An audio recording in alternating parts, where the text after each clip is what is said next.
Então, eu estava citando para vocês, meus queridos, dois dados simples que nós coletamos no canal Diversidade Operacional Coletou a respeito de toda essa situação, ou seja, desse objeto que a gente quer tentar formar uma imagem a respeito.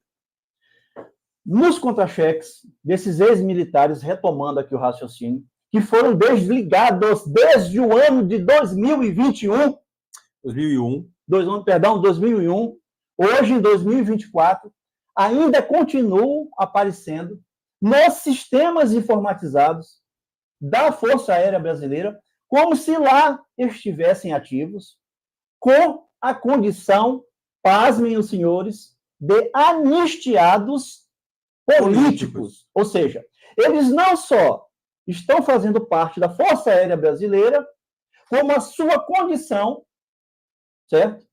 O seu status lá como vínculo é o de anistiado político. A primeira pergunta, senhores, senhoras, que nos vem é simples. Houve algum processo junto aos órgãos competentes, o Ministério da Mulher e Direitos Humanos, a respeito da tramitação para a concessão de anistia desses ex-funcionários ou desses soldados especializados, exclusivos aqui desse caso que nós estamos tratando? Houve algum processo? Há algum processo? Se há esse processo, deve haver um tombamento e deve haver um número, mas nós não encontramos. Solicitamos ofício ao Ministério, só aqui para não perder aqui o raciocínio, ao Ministério da Mulher, da Família e dos Direitos Humanos sobre esse questionamento. E nos foi informado que até o presente momento não houve nenhum processo administrativo que concederia ou teria concedido, doutor Marcelo, ou esteja concedendo, né, essa condição de anistiado político. Eu espero que vocês tenham entendido o primeiro questionamento que se faz aqui hoje nesse canal. Senhores, só lembrando que existem condições legais para ser um anistiado político. Aí, se eu bem entendi,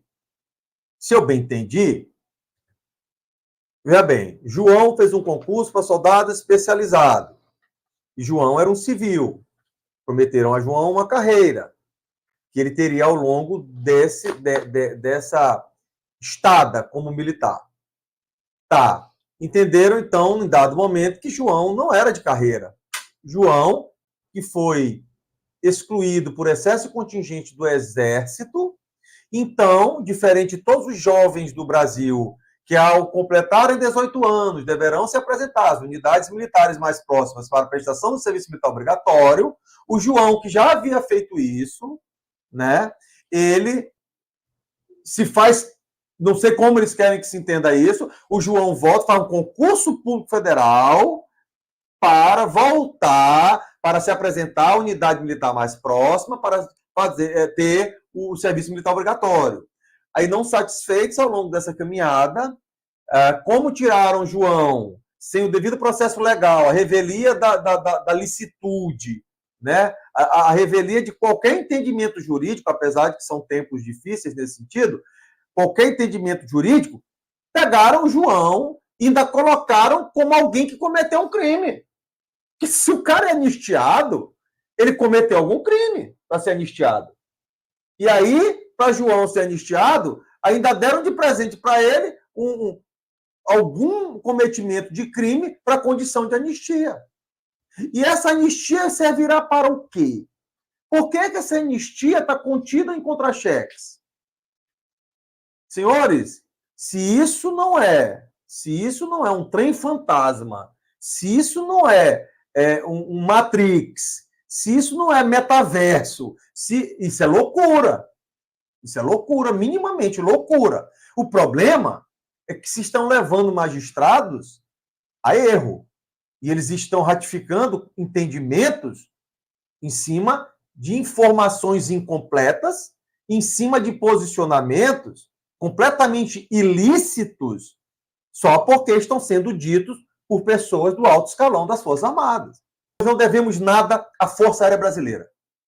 Não devemos nada ao Brasil. Ok? Nós somos vítimas de atos ilícitos e imorais. A revelia da lei. Atos nulos de origem. E que se vem criando narrativas para legitimar o que não é legítimo.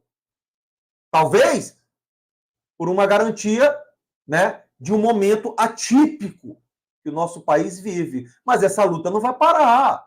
Alguém vai nos ouvir. Alguém que estudou o direito, alguém que de fato conhece a norma, conhece os julgados, sabe o que é justiça, legitimidade e legalidade, vai parar para entender isso tudo. Ok? Continuemos, doutor. Antes que os colegas façam aqui, eu queria só fazer a leitura aqui do fato concreto, para que a gente possa depois partir para esse sem papo. Problema, sem tá problema, bom? tranquilo. Então vamos lá, pessoal. A Força Aérea Brasileira criou uma situação esdrúxula com o edital de convocação para aquele concurso público, passando a alegar posteriormente que esses soldados especializados deveriam ter conhecimento prévio da temporariedade do cargo. Prévio? Teria até... Vocês não estão tendo conhecimento da lei. Aí o garoto de 20 anos, 18 anos, menino, crianças, deveriam saber. Esses escárnios, eles não podem passar despercebidos, tá bom? Em nosso entendimento, tal alegação é descabida, pois é um dever de toda comissão elaboradora de um concurso prestar informações claras e objetivas sobre o certame juntamente com as peculiaridades do serviço. E, principalmente, sobre o tempo de sua duração, se é ou não temporário. Ok? Editais de concursos precisam ser claros, porque, como bem falou o doutor Alessandro, eles são bíblias do concurso. De um concurso decente, legal, aquilo ali é inquestionável, aquilo foi o que foi proposto. Ok? A alteração no edital, que acrescentou o tempo máximo de serviço, 6 anos, só ocorreu em dezembro de 1997. Percebam que de 94 a 97, todos os concursados públicos federais, militares de carreira, funcionários públicos federais, estavam protegidos pela norma, pela lei que rege funcionários públicos federais. Que tem que ter o devido processo legal, a fundamentação com ampla defesa e contraditório, para que se possa exonerar o servidor. Servidor público, tu não dá baixa. E eu fico cada vez mais estarrecido com isso. Mas vamos lá. Não existe, vou te interromper, Pode interromper. nenhum registro. Isso. Eu vou chamar de disso, porque eu não sei o que foi isso feito. é, né? Disso, no TCU. Se eles tivessem sido exonerados a bem da disciplina... Devido processo legal? Através de um PAD, isso deveria constar. Essa prestação de conta deveria constar lá no TCU. Não existe. Senhores militares, não existe. FAB SA. Tá? Não existe. Essa situação de anistia política aí, vocês irão ter que responder à sociedade. Vocês não estão acima da lei. Vocês pensam que estão. A gente vê que algumas autoridades, elas chegam ao ponto de achar que elas estão acima da lei. E eu posso, eu devo, eu faço. Só que a gente tem visto aí que não é bem assim, né? De vez em quando aparece alguém que diz, ei, não é desse jeito não.